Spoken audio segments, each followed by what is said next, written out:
बोलिए भगवान जगन्नाथ महाराज की जय।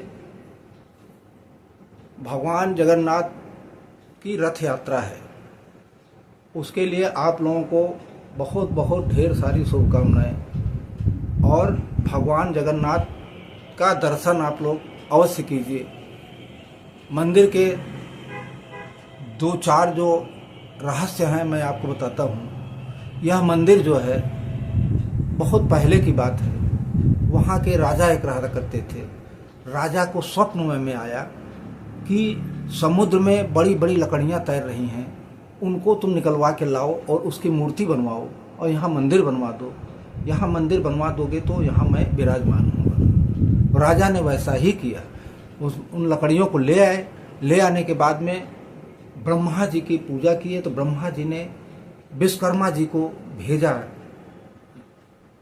लकड़ियों से जो मूर्ति बनाते हैं, क्योंकि वहाँ जो भी है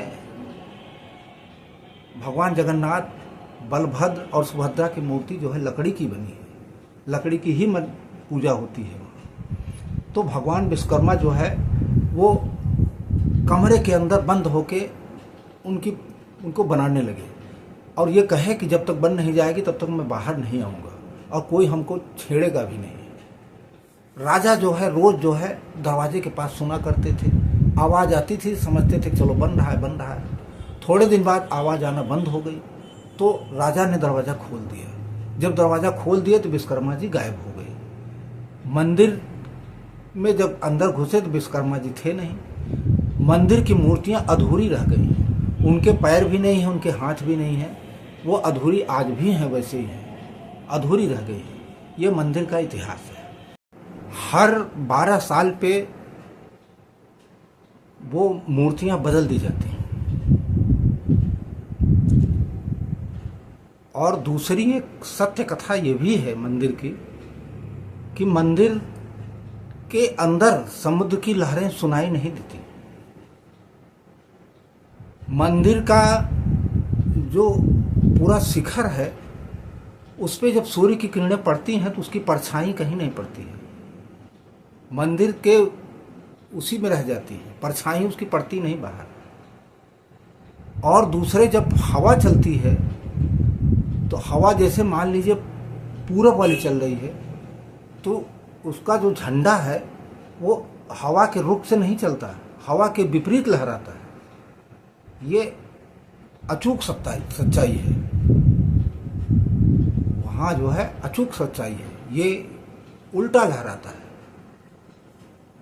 और आषाढ़ मास के शुक्ल पक्ष की द्वितीया को हर साल रथ यात्रा निकाली जाती है। उस रथ यात्रा में जो भी भक्त शामिल होते हैं उनके सारे पाप नष्ट हो जाते हैं। पाप जितने भी हैं सब नष्ट हो जाते हैं। उसके मन को सद्बुद्धि मिलती है। पता नहीं कितने लोग जो है जगन्नाथपुरी जाते हैं और वहीं रह जाते हैं। 4 धाम यात्रा में जगन्नाथपुरी का नाम भी है। 16वीं शताब्दी में हमारे गोस्वामी तुलसीदास जी भी गए थे। जब वहाँ गए थे तो उनका दर्शन जब किए तो कहे तो मेरे तो पुरुषोत्तम भगवान है, ये तो मेरे पुरुषोत्तम भगवान है। इस तरह जो है जगन्नाथपुरी की यात्रा जो है बहुत ही पावन और उत्कृष्ट यात्रा है। आप लोग समय जब मिले, कभी भी समय मिले तो आप लोग जाइए और जगन्नाथपुरी में प्रभु के दर्शन कीजिए, उसका लाभ लीजिए। आपको उसका लाभ मिलेगा, इसमें कोई शक वाली बात नहीं है। इसकी एक किंवदंती ये भी है कि ब्रह्मा जी का एक सिर शिव जी के हथेली में चिपक गया था। शिव जी के हथेली में जब चिपक गया था तो वो वहीं जाके गिरा था। तभी से महादेव ब्रह्म रूप में जो है उनकी पूजा की जाती है। और ये जो है इसका वर्णन जो है महाभारत के समय में वर्ण पुराण मिलता है, स्कंद पुराण में। इस तरह जो है जगन्नाथपुरी की महत्व जो है अत्यंत ही अकल्पनीय है। आप लोग कभी समय मिले तो जाइए भगवान जगन्नाथपुरी में दर्शन कीजिए भगवान के और उनका आशीर्वाद लीजिए। आपके सारे पाप नष्ट हो जाएंगे, आप अच्छे कार्यों में जो है लग जाएंगे, आपका जो है परिवार सुखी हो जाएगा, आप हमेशा जो है प्रभु के भक्त बन जाएंगे, ऐसा मेरा मानना है।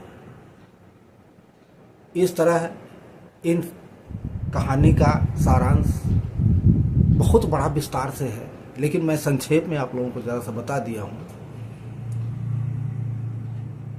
मैं वही निवेदन फिर करूँगा, जिन भक्तों ने अपने इस चैनल को सब्सक्राइब कर लिया है उनको मैं बार बार अपने हृदय की गहराइयों से उनका स्वागत, अभिनंदन और आभार प्रकट करता हूँ। जिन भक्तों ने नहीं किया है कृपा करके चैनल को सब्सक्राइब कर लीजिए और लाइक कर दीजिए। अच्छा लग रहा तो दूसरे को शेयर भी करें और कमेंट बॉक्स में जय श्री राम ज़रूर लिखें। मैं अगले भाग में फिर किसी नई कहानी के साथ मिलूँगा। तब तक के लिए जय श्री राम, राधे राधे, बोलिए जगन्नाथ बाबा की जय।